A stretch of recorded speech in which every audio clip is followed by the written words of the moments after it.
दुनिया को जीतने के बाद सीधे स्वर्ग और वैकुंठ पर हमला बोल दिया। इंद्र को हराया, देवताओं को घुटने टेकने पर मजबूर कर दिया और यहाँ तक कि भगवान विष्णु के धाम को भी अपने अधीन कर लिया। और फिर अपनी सेना लेकर वो कैलाश पर्वत पहुंच गई, साक्षात महादेव को ललकारने। लेकिन जैसे ही उन्होंने भगवान शिव पर अपनी तलवार उठाई, एक चमत्कार हुआ और उनके शरीर का तीसरा स्तन गायब हो गया। आखिर 3 स्तनों के साथ पैदा होने वाली यह राजकुमारी कौन है और क्यों भगवान शिव को इनसे शादी करने के लिए धरती पर आना पड़ा? कहानी शुरू होती है दक्षिण भारत के पांड्य साम्राज्य से। राजा मलयध्वज के कोई संतान नहीं थी। दरअसल राजा की पत्नी रानी कांचनमाला ने पिछले जन्म में माता पार्वती की घोर तपस्या की थी और उन्हें बेटी के रूप में पाने का वचन लिया था। भक्त का वचन निभाने के लिए स्वयं माता पार्वती ने कैलाश छोड़ दिया।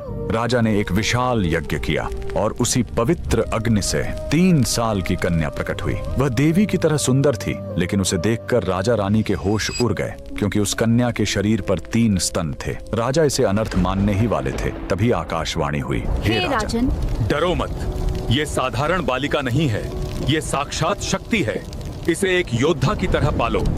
जिस दिन ये अपने होने वाले पति को देख लेगी, इसका तीसरा स्तन अपने आप गायब हो जाएगा। राजा ने उसे बेटों की तरह पाला और उसका नाम रखा मीनाक्षी। पिता की मृत्यु के बाद मीनाक्षी गद्दी पर बैठी। उन्होंने विश्व विजय की यात्रा शुरू की। जो भी राजा सामने आया वो मीनाक्षी की तलवार के आगे टिक नहीं पाया। धरती जीतने के बाद उन्होंने स्वर्ग पर चढ़ाई की और देवराज इंद्र को भी हरा दिया। उनकी भूख यहीं शांत नहीं हुई। वो अपनी सेना लेकर भगवान विष्णु के धाम वैकुंठ पहुंच गईं। वहां भी उनकी शक्ति के आगे कोई नहीं टिक पाया। अब उनके अहंकार की कोई सीमा नहीं थी। उन्होंने सोचा, अब मैं कैलाश को भी जीतकर शिव को अपने अधीन करूंगी। अपनी विशाल सेना लेकर मीनाक्षी कैलाश पर्वत जा पहुंची। नंदी और शिवगणों को हराते हुए वो सीधे महादेव के सामने खड़ी हो गईं। मीनाक्षी ने जैसे ही शिवजी पर वार करने के लिए अपनी नजर उठाई, उनकी नजरें महादेव की शांत आंखों से मिली और उसी पल मीनाक्षी का तीसरा स्तन गायब हो गया। उनके हाथ से तलवार छूट गई और वो युद्ध के मैदान में ही शर्म से झुक गईं।